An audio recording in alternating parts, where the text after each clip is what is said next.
projets managériaux, bien sûr.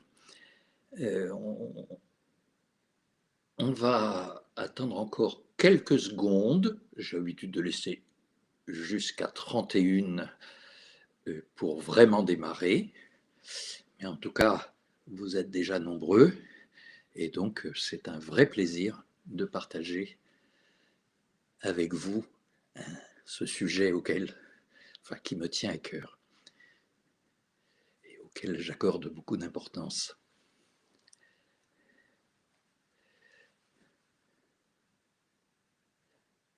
Allez, 5 secondes.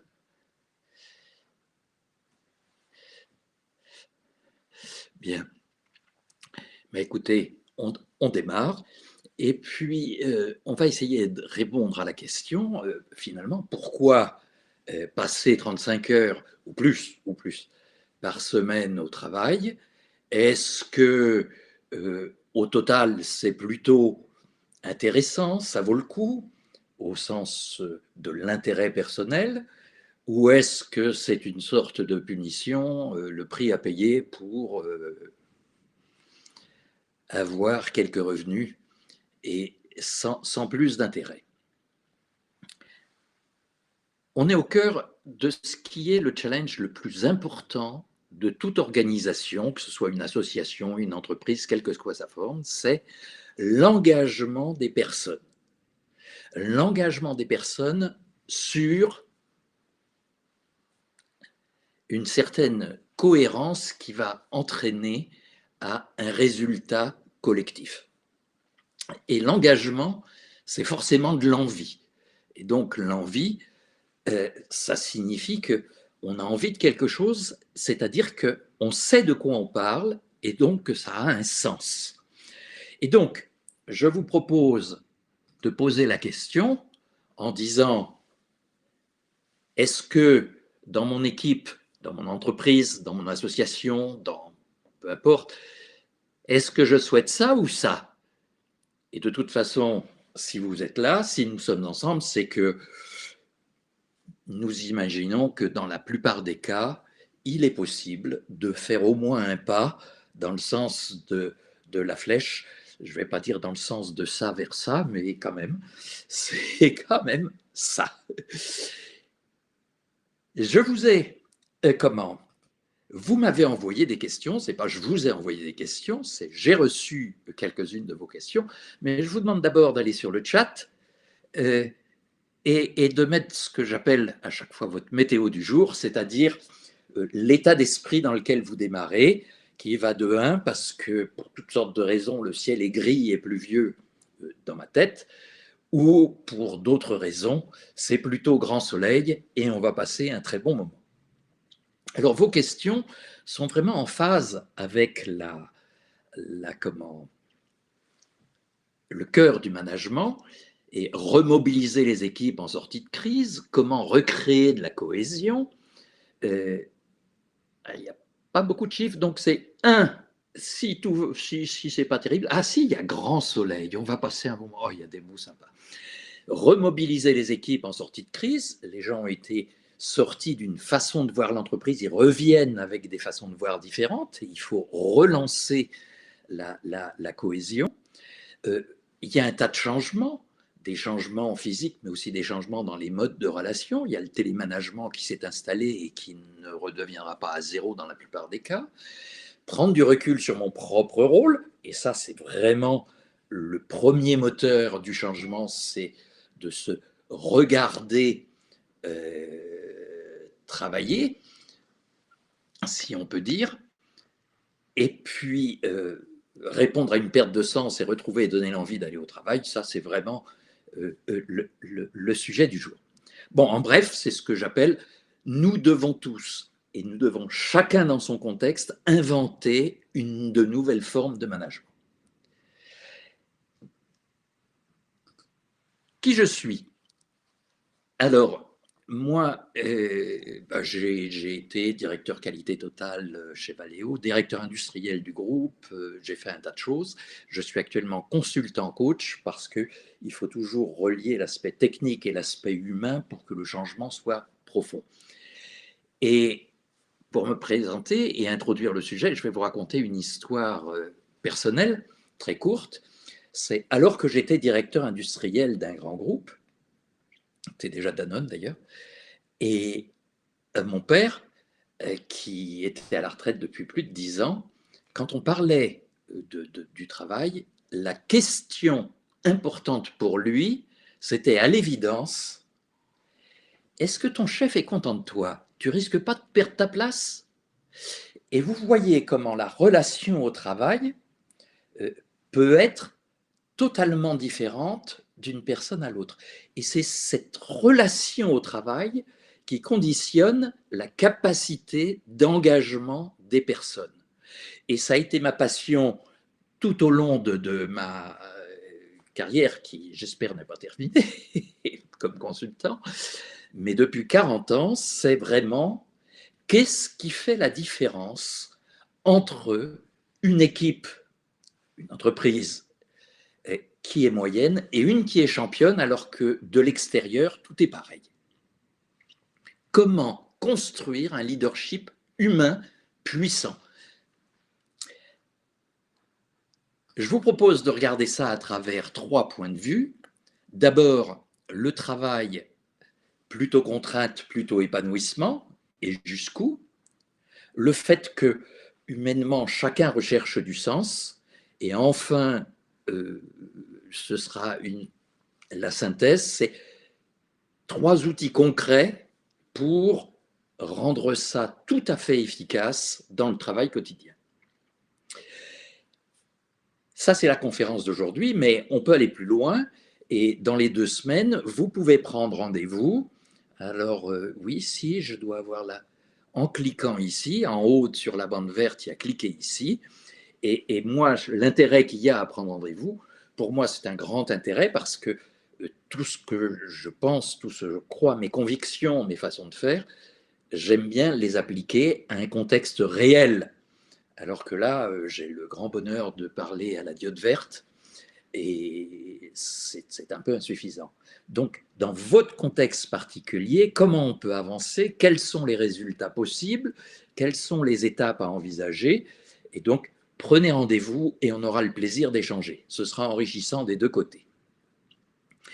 Nous allons repartir, j'ai envie de dire presque comme d'habitude, d'une petite modélisation du management en disant les domaines d'action du manager sont toujours un mix de technique, de relationnel et de gestion. Technique et relationnel étant le moteur de la performance et la gestion le chronomètre. Et on a besoin de tout ça. Il n'y a pas de, comment je dirais, de jugement sur l'importance de l'un ou de l'autre. Ça dépend des moments, ça dépend des actions qu'on engage. Et plus précisément aujourd'hui, donner du sens au travail de chacun, c'est comment le relationnel du manager donne du sens à tout ce qui est technique, à tout ce qui est gestion. Mais on ne s'intéressera pas de la coordination entre la gestion et la technique. Je vous propose de partir. Alors, en fait, dans ce diagramme, si on peut dire, ou triangle, très souvent, le plus stable, c'est finalement le personnel, ou du moins une partie du personnel. Et si je suis manager de manager, mon équipe de managers, c'est l'outil le plus stable sur lequel je dois m'appuyer. Donc, c'est eux qui vont choisir de s'investir ou non.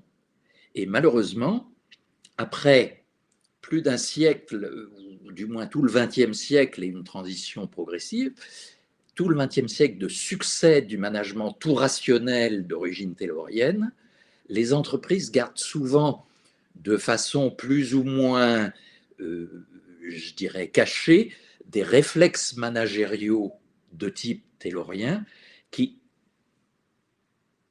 ont encore un impact très fort sur les comportements.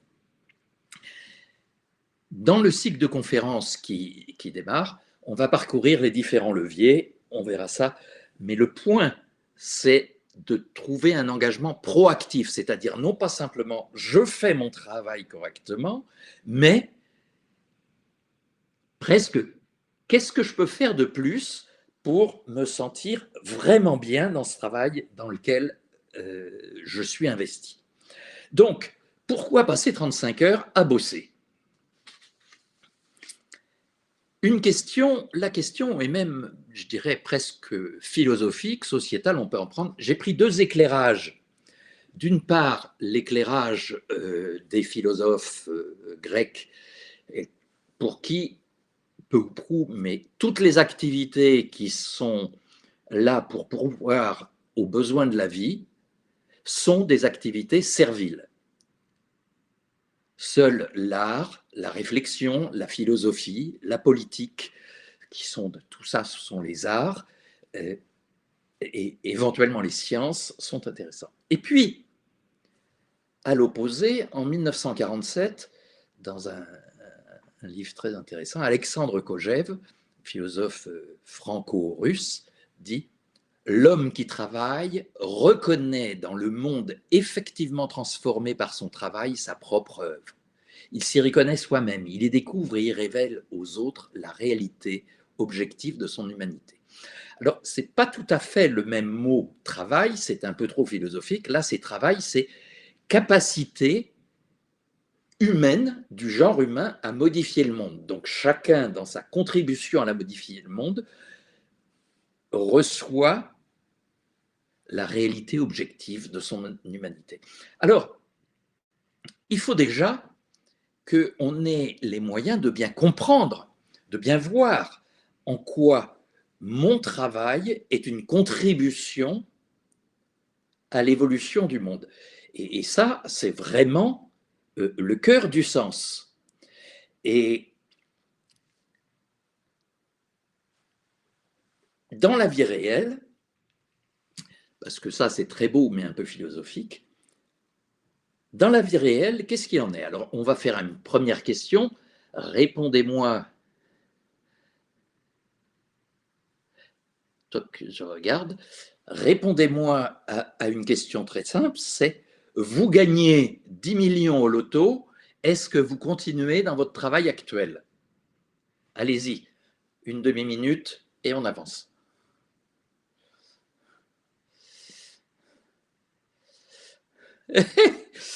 C'est sympa, il y a quelques oui, mais quand même une belle majorité de non. Bon, ou oui, mais différemment, oui, mais pendant un moment. Et ceux qui n'ont pas de travail le déplorent, et ceux qui en ont ne sont pas toujours satisfaits. D'ailleurs, je vais vous donner quelques statistiques. Excusez-moi, je regarde mon papier. Dans une étude qui date de 2015 et 2016, donc qui a déjà 5 ans, c'est pour 56 des personnes, alors c'était blanc ou noir, hein, pour 56% des personnes, c'est plutôt une contrainte, et pour 44, plutôt une possibilité d'épanouissement. Dans quelque chose qui est nettement plus récent, c'est sympa, mais ce n'était pas oui ou non, et ce n'était pas noir ou blanc, 62% des salariés disent le travail peut être une source d'épanouissement, et c'est 75% pour les managers et plus de 80% pour les cadres dirigeants. Mais dans le même sondage, 61% des personnes disent les conditions de travail au sens général sont médiocres et elles ont un impact négatif sur ma santé psychologique, ce qui est quand même effarant. Au passage, sur les 18-30 ans, on est à 2/3 de gens qui considèrent que le travail est d'abord une source d'épanouissement et un tiers simplement d'abord une contrainte. Et parmi mes activités, je suis professeur à Centrale et les échanges avec les étudiants, c'est formidable, quoi. Et qu'est-ce que vous allez choisir comme travail comme ça? C'est vraiment, je veux m'intégrer dans un projet intéressant. Donc, pour dire les choses avec les mots de nos échanges, c'est dans un projet qui a du sens. Dans les études, les gens disent qu'ils ont un travail plus intéressant lorsqu'il est plus varié. Mais c'est aussi, dès qu'on approfondit, quand je peux placer mon travail dans un ensemble qui a du sens. Le premier point, c'est à quoi je contribue globalement. Et j'ai une expérience dans ce domaine. Il y a quelques années, j'ai été ce qu'on appelle chef d'aciérie et j'étais tout à fait embêté de voir que les gens ne savaient pas exactement à quoi servait ce qu'ils faisaient globalement. Eh bien, on a mis en place une formation pour tous, très simple, que deviennent nos produits, pourquoi on fait ci à tel moment, pourquoi on fait ça, une explication du processus avec de la chimie de base, puisque dans une aciérie, c'est quand même chimique. Et je peux vous dire que le premier résultat qu'il y a eu, alors que moi, je recherchais plutôt quelque chose comme une performance technique, mais j'étais jeune manager, ça a été un changement radical des relations sociales entre les niveaux hiérarchiques. Et ça s'est bien sûr traduit en performance. Et d'ailleurs, en 3 ans, on a emmené cette aciérie du bas du benchmark des aciéries qui étaient françaises, belges, luxembourgeoises et certaines allemandes, complètement en haut. C'est ce que j'appelle devenir propriétaire de son propre travail. Mais il s'y ajoute non pas seulement la compréhension, le pouvoir d'agir dessus, c'est-à-dire de regarder comment je peux m'organiser différemment, qu'est-ce qu'on pourrait changer pour que ça soit plus facile ou plus commode ou plus efficace. Et ça, c'est absolument formidable. Alors, ça peut se résumer dans un slide qui dirait est-ce que je travaille pour être conforme à une procédure ou pour contribuer à une ambition? Alors bien sûr, on a besoin des deux. C'est pour ça que j'ai mis une balance avec sécurité et sens. Et il faut bien qu'il y ait quand même un peu de sécurité. Dès que quelque chose est un peu sensible, c'est important d'avoir une procédure. Mais auquel je donne la priorité ou lequel permettrait de créer plus d'engagement aujourd'hui. Et il n'y a pas beaucoup d'endroits ou pas beaucoup d'entreprises où vous allez dire c'est pas le sens, c'est il faut renforcer les procédures. Je vais plus loin, c'est en fait Kojève, quand il dit le travail révèle l'humanité, dit l'humanité c'est une pensée et une action et les deux créent cette notion de travail, de capacité à transformer le monde. Et donc, ce que je dis, c'est que donner du sens, c'est vraiment reconnaître l'humanité ou donner un sens humain au travail. Et c'est ce qui va permettre de construire la cohérence entre l'ambition de l'entreprise et l'engagement des personnes. Est-ce que l'entreprise demande aux personnes de s'engager en tant que force de travail, que ce soit physique ou devant un ordinateur, ou est-ce que l'entreprise demande aux personnes ou recherche à ce que les personnes s'engagent complètement, réflexion et action dans leur travail?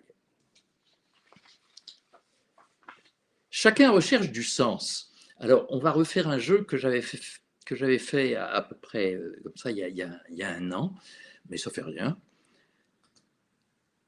Nous sommes sur le chantier de Notre-Dame, et puis il y a 3 tailleurs de pierre, au Moyen-Âge, hein, je parle de la construction, pas de la réparation. Au moment de la construction ou de tout autre monument intéressant, il y a 3 tailleurs de pierre qui, si on les observe, font la même chose à la même vitesse, tout à fait semblables l'un à l'autre. Et là, on leur demande aux 3, qu'est-ce que vous faites? Et le premier répond, il faut bien que je nourrisse ma famille. Le deuxième répond, moi je suis tailleur de pierre. Le troisième répond, nous construisons une cathédrale. Alors là encore, un petit point sur le chat, avec lequel vous avez envie de travailler. 1, 2, 3. Bon, je vois que des 3 qui défilent. On ne va pas aller plus loin. On ne va pas aller plus loin. c'est vraiment cette notion de sens, c'est quelle est la finalité. De même, neurosciences, neurologiste et psychologue Antonio Damasio dit dans un très beau livre, L'ordre étrange des choses, quel sens plus important que notre existence immédiate la vie pourrait-elle avoir? À cette interrogation, on veut une réponse. Eh bien, j'encapsule cette question dans la vie professionnelle. À quel sens plus important mon travail de maintenant peut-il contribuer à cette interrogation? J'ai besoin d'une réponse. Et cette notion de sens, je vais vous la donner dans un exemple. C'est à un moment, j'ai pris la direction qualité du groupe Danone et compte tenu des produits qui sont sensibles dans l'alimentation, il y avait des tas de procédures. Et donc, j'ai fait savoir à l'équipe en charge de les formaliser que la première page de la procédure, je devais les valider. Donc, avant de valider, je lirai la première page. Et si, à la fin de la première page, je n'ai pas compris pourquoi, ou pourquoi en 2 mots, mais l'importance, le sens de cette procédure, je ne lirai même pas le reste. Et ça s'est vu partout. Les gens disent « Ah, les procédures sont mieux. » Bon. C'est-à-dire, si je reviens au sens, je suis obligé de me poser des questions sur ce que je mets derrière.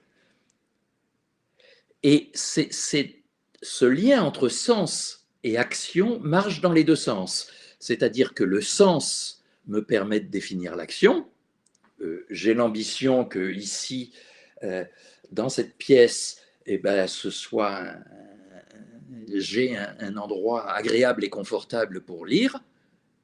Eh ben, je réfléchis dans ce sens et je crée une action cohérente. Mais ça marche aussi dans l'autre sens, et ça, c'est moins souvent compris.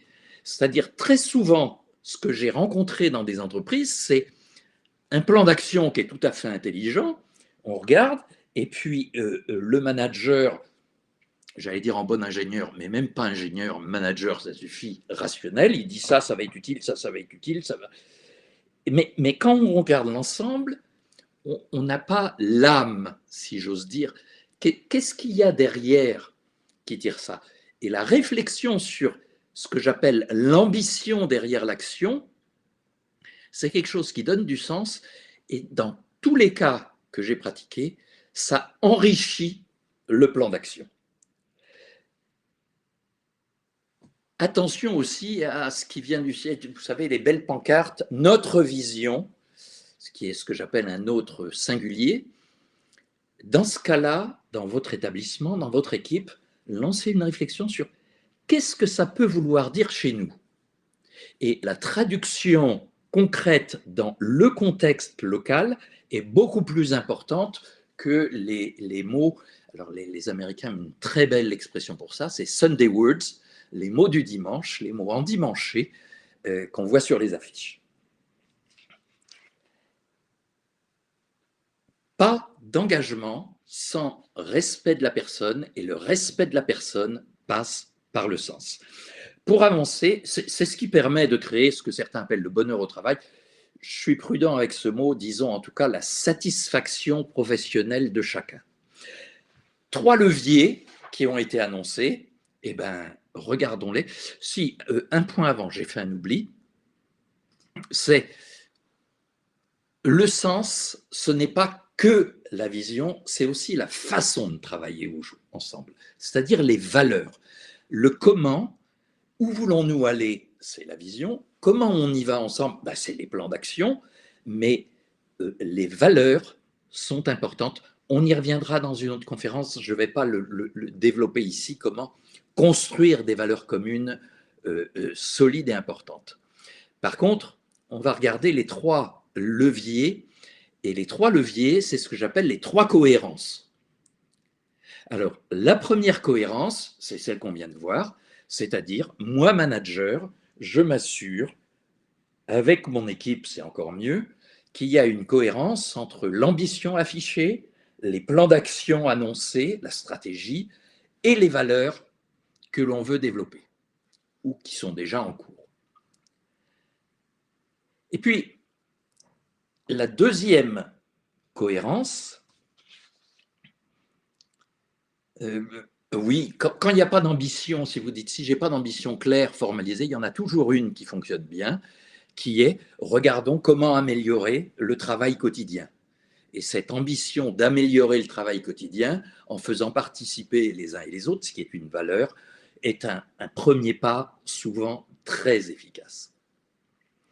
Le deuxième cohérence, c'est les actions et l'attitude du manager. Alors,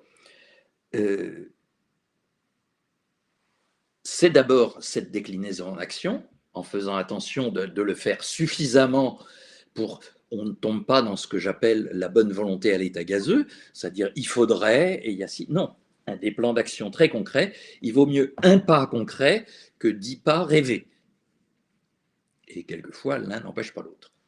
Et puis, l'attitude du manager, c'est comment rendre toute cette logique cohérente, c'est-à-dire bien montrer et pratiquer la cohérence d'ensemble, y compris dans la valorisation des compétences, c'est-à-dire que on ne donne pas les mêmes actions aux uns et aux autres, mais pour chacun, ça mérite, pas tous les jours à temps continu, mais à intervalles réguliers, de rappeler en quoi chacun avec ses compétences contribue à l'ambition commune.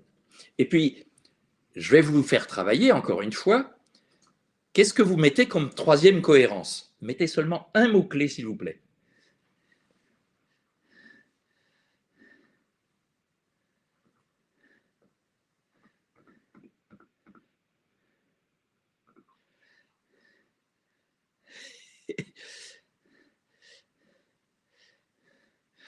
Alors, il y a des tas de mots, je vais pas les lire tous, mais oui, alors, il y en a, je fais ce que je dis, mais je fais ce que je dis, je le mets dans l'action et l'attitude du manager. C'est-à-dire vraiment, le cœur de la cohérence 2, c'est la belle parole de Gandhi, c'est « soyez le changement que vous voulez voir advenir dans le monde ». La cohérence 3, c'est vraiment, ça s'adresse aux managers, j'allais dire, bien traditionnels. C'est les mesures et les évaluations.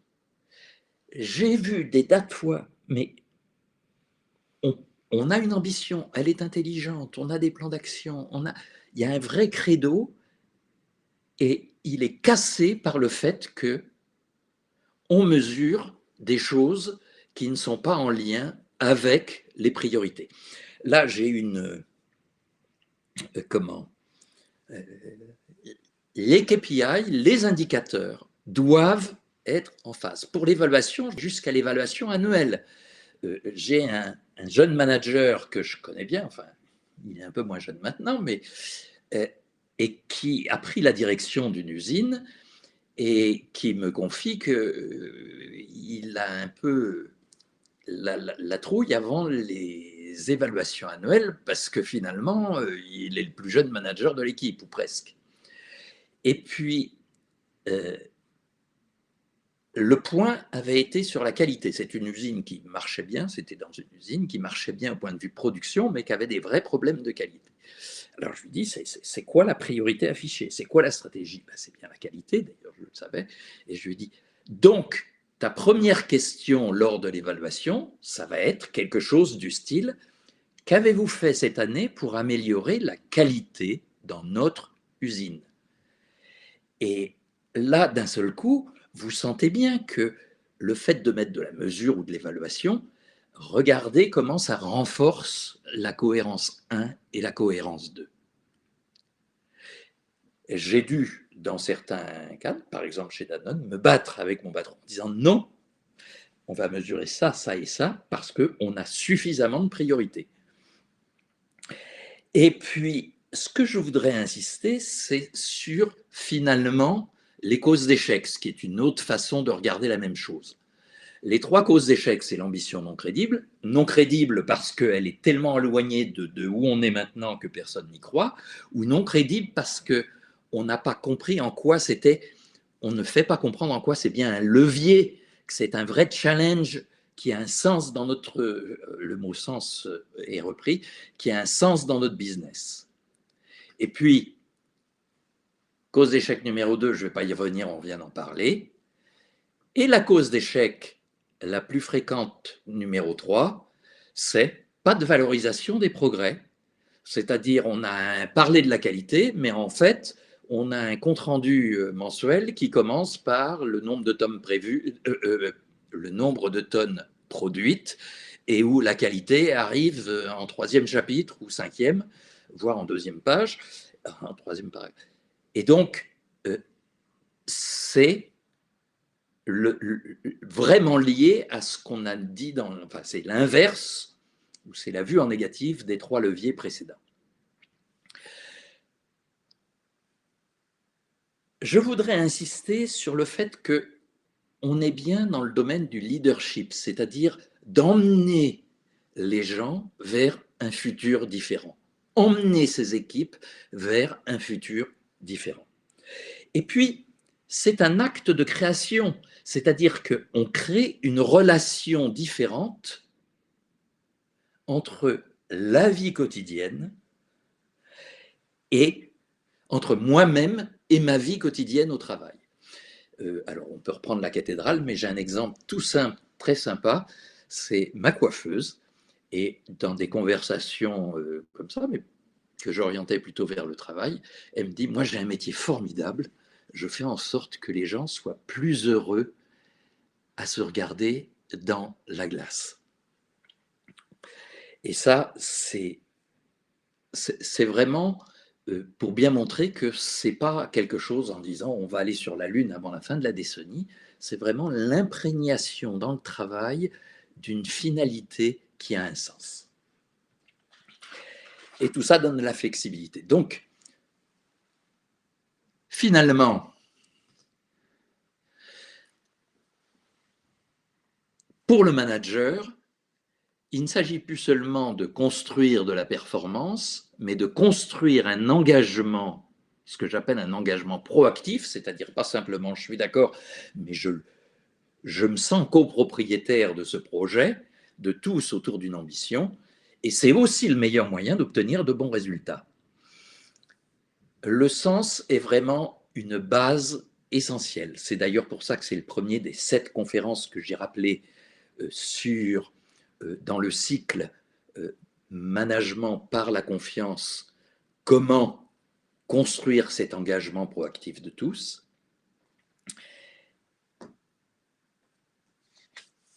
Et donc, nous étions sur cette partie-là. Je vous présente le schéma qu'on regardera la prochaine fois, le 8 février, c'est-à-dire comment je mets en place des rituels qui m'assurent de ne pas oublier des choses essentielles auxquelles je crois et qui assurent la puissance du lien managérial.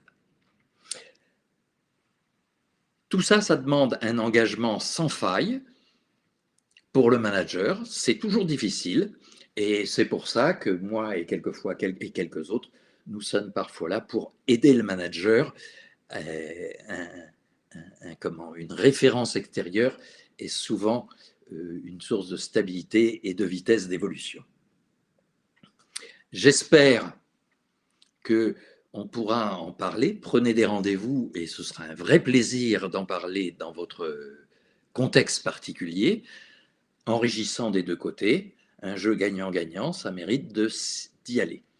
Ce que je vous propose maintenant, c'est de passer à la session des questions pour lequel il nous reste, il nous reste 10 minutes. Allez-y. Vos questions. Attendez, je ne me souviens jamais si c'est... Ah, il y a des mots, oui. Harmonie, plaisir, oui, oui, oui. On prend du plaisir. Le travail peut être un plaisir, peut être source de plaisir.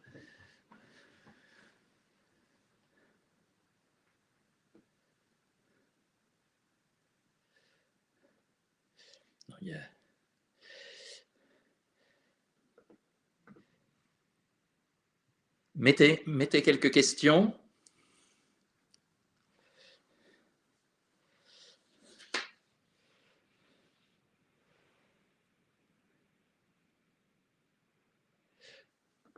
Alors. Ah!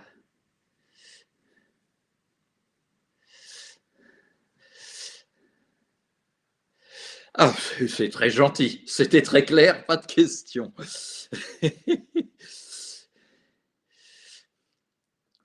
Oh, pourtant, il y a des tas de points qui mériteraient. Euh, quelle est l'entreprise qui communique le mieux sur le sens selon toi? Alors, vraiment, là, je vais avoir une réponse qui est que partielle parce que je n'ai pas la réponse, évidemment, sur l'entreprise qui communique le mieux. Mais mon fils est maintenant manager, lui aussi, et on a de temps en temps des conversations managériales. Et l'autre jour, il a passé 10 minutes, nous étions ensemble aux alentours de Noël, à décrire en quoi la communication de euh, d'Amazon était la communication interne d'Amazon, puisqu'il a quelques collègues, copains qui sont là-bas, était strictement centrée sur la satisfaction client et jamais sur les processus eux-mêmes. Et il dit, c'est extraordinaire de voir comment à l'intérieur, tout ne s'organise, ne se décide, on ne parle de quelque chose que s'il a une influence possible sur la satisfaction client. Alors, je ne suis pas en train de dire que Amazon est la société, il y a d'autres choses, mais c'est à propos de la communication. À propos de la communication, j'ai trouvé très intéressant ce point. Alors, quelle est la durée nécessaire? Et tout ce dont on parle s'inscrit dans la durée, et suivant les contextes, ça peut aller plus ou moins vite. Et pour dire les choses comme elles sont, c'est plus une entreprise va bien, moins ça va vite. Je suis désolé, c'est un peu pessimiste, mais j'ai vu des changements en moins d'un an, mais des changements radicaux dans l'attitude de tous, dans la prise en compte du sens et tous les autres points managériaux qu'on verra au cours de ces conférences, dans des entreprises qui étaient en grosse difficulté.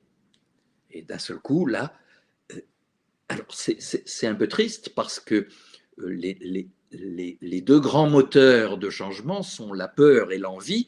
Et il se trouve que quand la peur se présente, c'est efficace. Par contre, créer la peur pour faire avancer, ça ne marche pas. Mais s'il y a vraiment des difficultés, d'un seul coup, on peut faire les choses plus vite. Et dans les entreprises qui vont bien, par contre, l'avantage, c'est qu'on a aussi le moyen de faire les choses vraiment en profondeur et de façon tout à fait durable. Euh, un exemple d'entreprise qui a bien construit les trois cohérences, et ben, je vais vous parler, c'est un peu un péché d'orgueil, mais puis en plus c'est Marc.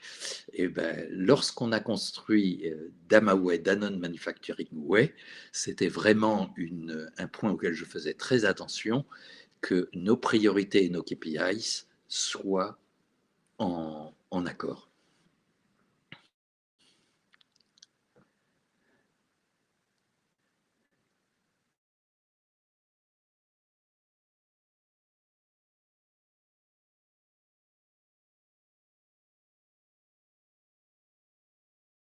Le sens des dirigeants. Ben, je vais dire non. La première question, le premier point, c'est de s'assurer que le cercle de dirigeants a bien une cohérence sur ces différents points qui fait que on va pouvoir le diffuser. Donc, en étape 2, d'accord. En étape 1, d'abord le travail, mais que ce soit le comité de direction d'une usine, dans une équipe, le manager avec les trois personnes les plus proches, mais pour avoir vraiment un ensemble cohérent à présenter. Et ensuite, on va travailler avec tous pour dire euh, quelles sont les difficultés. Une règle, c'est de dire la stratégie de niveau N devient la vision de niveau N-1. C'est qu'est-ce qu'on veut construire ensemble? Comment on y va? Il faut associer les personnes qui vont permettre d'avancer sur le plan d'action. Excusez-moi pour le petit blanc, mais l'excès de mesures et d'indicateurs. Écoutez, je vais vous dire un des points importants que Marc, puisqu'il est là, peut confirmer, c'est quand j'ai pris la responsabilité des 50 usines Danone, il aurait fallu un dictionnaire d'indicateurs. Et moi, au siège, sur un grand mur, on a mis un panneau et je l'ai divisé en 10 et il y avait 10 indicateurs pour piloter la performance. Alors effectivement, quand sur un indicateur comme sécurité, les résultats ne sont pas là, on approfondit et on va tomber sur d'autres indicateurs. C'est-à-dire, quelle est la visibilité? Ce qu'on disait, c'est-à-dire chaque résultat se décline en moyens. Quelle est la visibilité donnée à la sécurité dans le management quotidien? Quelle est la façon dont sont traités les accidents de façon à faire de chaque accident un événement marquant pour toute l'usine? Et puis, une fois qu'on est là, c'est quelle est la visibilité? On cherche des solutions. Et l'excès de mesures et d'indicateurs, toutes les usines Danone avaient à l'entrée un billboard, un panneau de publicité avec le nombre d'accidents depuis le nombre de jours depuis le dernier accident. Le nombre de jours et en dessous, le record du nombre de jours sans accident. Mais les visiteurs le voyaient, les gens qui passent devant l'usine le voient. Et d'un seul coup, c'est un... ça. Alors, il y a une question sur Danone, sur le management Danone. Comme vous l'avez vu, celui qui a écrit la préface de mon livre, c'est Franck Riboud. Il y a des choses que je ne dirai pas, c'est tout. Mais sachez bien que chez Danone, à un moment, il y a eu une perte de sens. Point.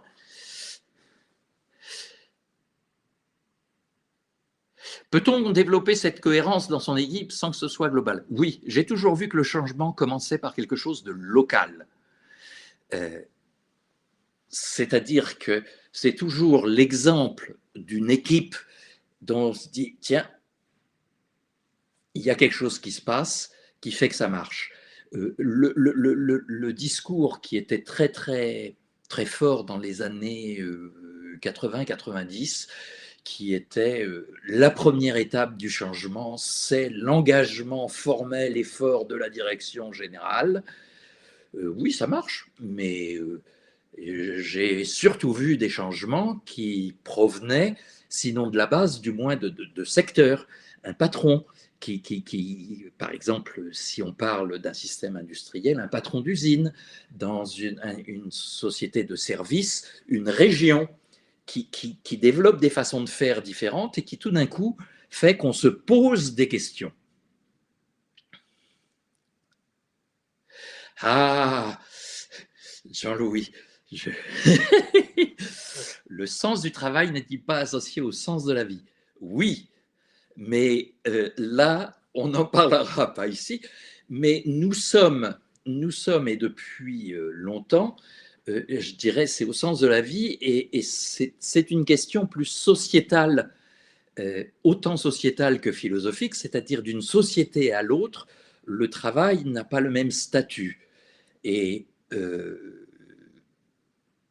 j'ai envie de dire, quand on dit le travail, contrainte ou opportunité de développement, forcément c'est aussi une contrainte. On ne peut pas raconter qu'on ne va au travail que parce que c'est un plaisir. C'est-à-dire que si on était libéré des contraintes économiques, comme on l'a fait avec le jeu du vous avez gagné 10 millions, d'un seul coup, la question du travail se pose différemment. Et d'ailleurs, quand on dit différemment, c'est qu'on voit des gens qui disent, qui répondent à cette question, je m'investirai dans des associations sur des sujets qui m'intéressent. Et donc, il y a bien une relation, et d'où notre rôle de manager, c'est d'incorporer l'intérêt du travail dans la nécessité sociale du travail. C'est pas de décréter que le travail est source d'épanouissement, point. La vérité, la réalité est bien plus complexe que ça.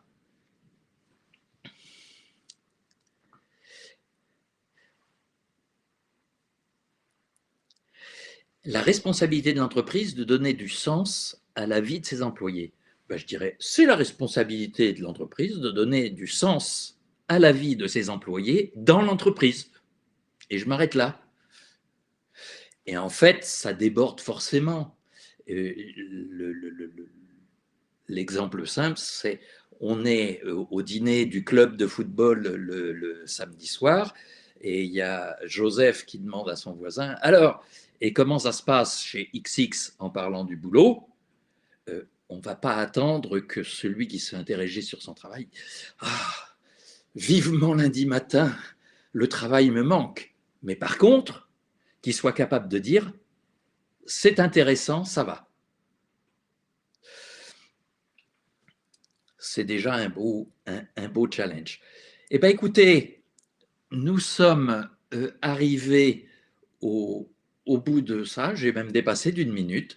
Donc, tous les sujets que vous voulez, soit par email, soit par un call, je suis tout à fait intéressé de continuer ces échanges. Je vous remercie tous et, et à tout bientôt. Le 8 février, nous continuerons ce beau voyage. Merci.